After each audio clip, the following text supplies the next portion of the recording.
"It is time for you to leave your apprenticeship here," said the great sage to his students, Taksim and Volgildach. "So soon?" cried Volgildach, for it had been a few years since the training began. "Are we such poor pupils? We have learned much from you, master, but you have no more to teach us?" Taksim asked. "You have told us so many tales of great enchanters of the past. Can't we continue to learn until we have reached some level of their power?" "I have one last story for you," smiled the great sage. "Many thousands of years ago, long before the Cyrodiilic dynasty of Raman, and even longer before the Septim dynasty ruled Tamriel, and before there was a mages guild, and when the land called Morrowind was known as Resdain, and the land of Elsewhere was called Aniquena and Pelitine, and the only law of the land was the cruel ways of the Elysian doctrines of Maruk, there lived a hermetic enchanter named Dalak, who had two apprentices, Uthrak and Lorith. Uthrak and Lorith were both equally remarkable students. Both excelled at the arts of the cauldron, mirror casting, the infusions of spirits into mundas, and the weaving of air and fire. Dalak was very fond of his boys, and they of him.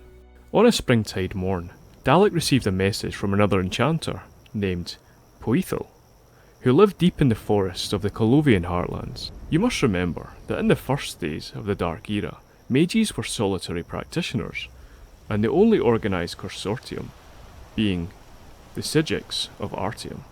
Away from that island, mages seldom saw one another, and even more rarely corresponded.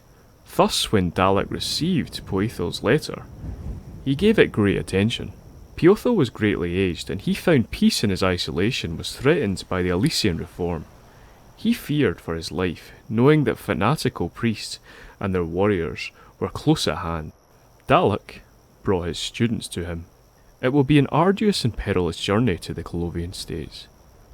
One that I would fear partaking even in my youth," Dalek said.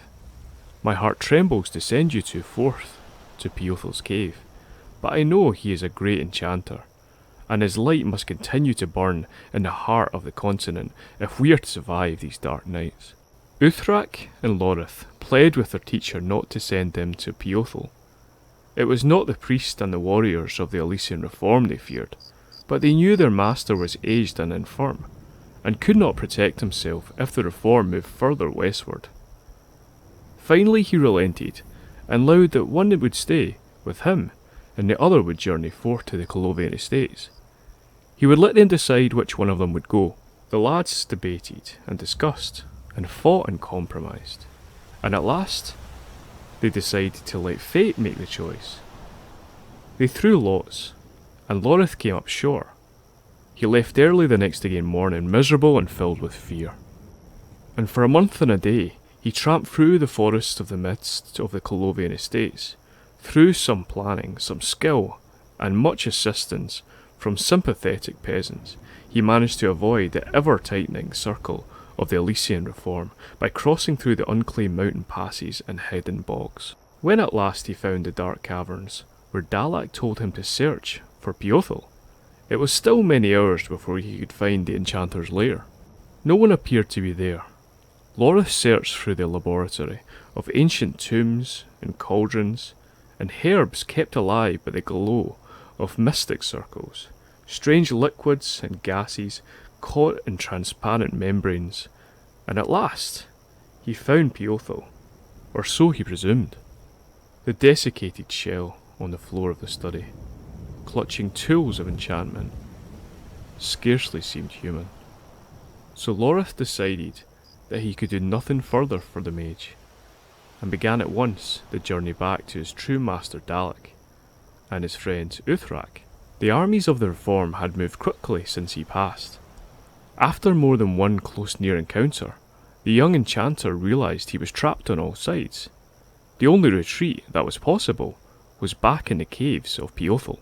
The first thing to be done, Lorith saw, was to find a means to keep an army from finding the laboratory. That, he had found, was exactly what Poethel himself had tried to do. but a simple error even apprentice enchanter could recognise. He had only succeeded in destroying himself. Lorth was able to take what he had learned from Dalek and apply to Piothel's enchantments, quite successfully.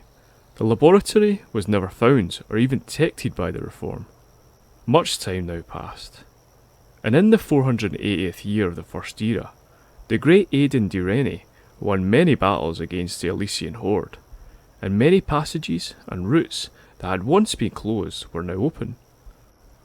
Lorth, now no longer young, was able to return to Dalek.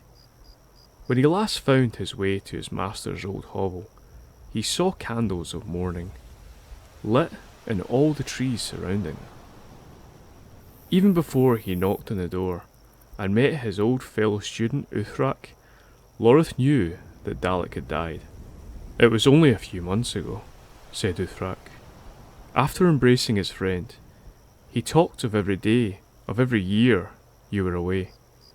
Somehow he knew you had not preceded him to the world beyond. He told me that you would come back.